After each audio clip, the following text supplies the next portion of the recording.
अस्सलाम वालेकुम दोस्तों और साथियों, आज हम एक क्लासिक डिबेट के बारे में बात कर रहे हैं जो अक्सर पूछा जाता है, रोटी या चावल कौन सा ज्यादा हेल्दी है। दोनों ही हमारे डाइट का बुनियादी हिस्सा है, लेकिन इनमें से कौन सा आपको अपने हेल्थ के लिए ज्यादा अहमियत देनी चाहिए। हम इनकी न्यूट्रिशनल फैक्ट्स, कैलोरिक वैल्यू और ब्लड शुगर लेवल के असर पर समझने की कोशिश करेंगे। साथ ही हम आपको ये बताएंगे कि अपने खाने को किस तरह से बैलेंस और न्यूट्रिशियस आप बना सकते हैं। चलिए पहले इन दोनों को बुनियादी खुराक के न्यूट्रिशंस वैल्यू पर नजर डालते हैं। रोटी, एक आम 6 इंच का होल व्हीट रोटी तकरीबन 71 कैलोरीज, 15 ग्राम कार्बोहाइड्रेट्स, 3 ग्राम प्रोटीन और 0.4 ग्राम फैट रखता है। रोटी डाइटरी फाइबर का भी अच्छा सोर्स है जो हाजमे में मदद करता है और ब्लड शुगर लेवल को स्टेबलाइज करने में भी मददगार साबित है। चावल इसके मुकाबले में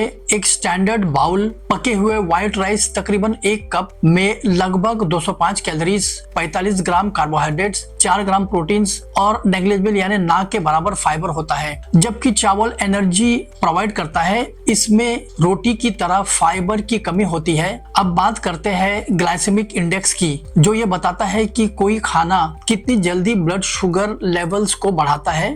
कम जीआई का मतलब है कि ग्लूकोज धीरे धीरे रिलीज होता है, जो आमतौर पर एनर्जी को स्टेबल रखने और ब्लड शुगर को मैनेज करने के लिए बेहतर होता है। ग्लाइसेमिक इंडेक्स रोटी का तकरीबन 55 है, जो कि मॉडरेट है, और सफेद चावल का जीआई 70 से 80, जो कि ज्यादा है। पहली नजर में लगता है कि चावल कम सेहतमंद या हेल्दी है उसके ज्यादा ग्लाइसेमिक इंडेक्स की वजह से, लेकिन बात इतनी सीधी नहीं है। हम अक्सर चावल या रोटी को अकेले ही नहीं खाते हैं। ये आमतौर पर सब्जियां, सलाद, दही और प्रोटीन सोर्सेज जैसे कि दाल, काले चने या गोश्त, चिकन, अंडे के साथ खाए जाते हैं। ये खाने का ओवरऑल ग्लाइसेमिक लोड को कम करते हैं। मतलब ये है कि आपका ब्लड शुगर धीरे धीरे बढ़ेगी। बैलेंस प्लेट की अहमियत, एक बैलेंस डाइट का मतलब है कि आप अपने कार्ब्स को प्रोटीन, फाइबर और हेल्दी फैट्स के साथ कंबाइन करें। जब आप रोटी या चावल को सब्जियां, सलाद, प्रोटीन सोर्सेज जैसे कि दाल, काले चने, स्प्राउटेड मूंग, चिकन,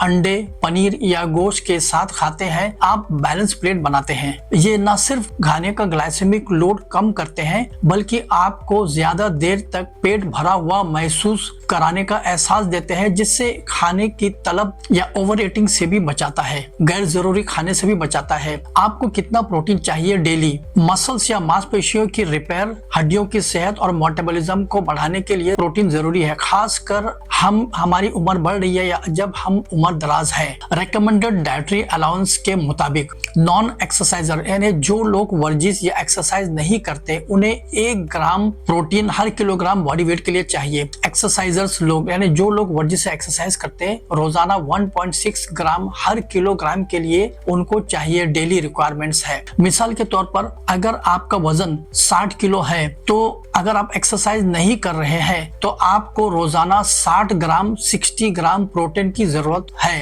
या अगर आप एक्सरसाइज करते हैं तो 100 ग्राम तक आपको प्रोटीन चाहिए। प्रोटीन पल्सेस यानी दालें, डेयरी यानी दही या दूध, अंडे, गोश्त, चिकन, लेग्यूम्स यानी काले चने, राजमा, ये सबसे प्रोटीन मिल सकते हैं। हर खाने में प्रोटीन का 1 सर्विंग शामिल करना ये यकीन दिलाता है कि आप इन जरूरी प्रोटीन्स को पूरा करते हैं। पोर्शन कंट्रोल बहुत जरूरी है। ज्यादा चावल या रोटी खाना एक्स्ट्रा कैलोरीज और कार्ब्स का सबब बन सकता है। आमतौर पर 1 से 2 रोटियां या आधा से 1 कप पका हुआ चावल एक अच्छा सर्विंग साइज है, खासकर जब आप इसे सब्जियां प्रोटीन के साथ में कंबाइन करते हैं। मॉडरेशन से आप दोनों का मजा ले सकते हैं बगैर अपने हेल्थ को कॉम्प्रोमाइज किए।